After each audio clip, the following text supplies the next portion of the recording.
వైఎస్ఆర్సీపీ అధినేత వైఎస్ జగన్మోహన్ రెడ్డిని మంతా సాల్మన్ కుటుంబ సభ్యులు మర్యాదపూర్వకంగా కలిశారు. పల్నాడు జిల్లా గురజాల నియోజకవర్గం పిన్నెలి గ్రామం నుంచి వచ్చిన వారు తాడేపల్లిలోని వైసీపీ కేంద్ర కార్యాలయంలో జగన్ను కలుసుకున్నారు. ఈ సమావేశంలో సాల్మన్ కుమారులు మర్యాదాసు, భిక్షం, కుమార్తె రాహేలు, అలాగే పిన్నెలి గ్రామానికి చెందిన పలువురు గ్రామస్తులు కూడా వారి వెంట ఉన్నారు.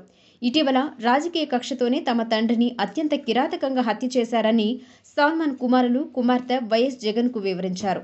తమ తండ్రి మరణంతో కుటుంబం పూర్తిగా దిక్కులేని పరిస్థితిలోకి వెళ్లిందని, జీవనోపాధి తీవ్రంగా దెబ్బతిన్నదని ఆవేదన వ్యక్తం చేశారు. అంతేకాదు, పిన్నెలి గ్రామంలో టీడీపీ గూండాలు, వారి అండతో పోలీసులు తమను ఎలా బెదిరింపులకు గురి చేస్తున్నారో, అక్రమ కేసులు పెట్టి వేధిస్తున్న తీరును కుటుంబ సభ్యులు, గ్రామస్తులు వివరించారు. దీనిపై వైఎస్ జగన్ స్పందిస్తూ ఎవరూ భయపడవద్దని, ఆందోళన చెందాల్సిన అవసరం లేదని ధైర్యం చెప్పారు.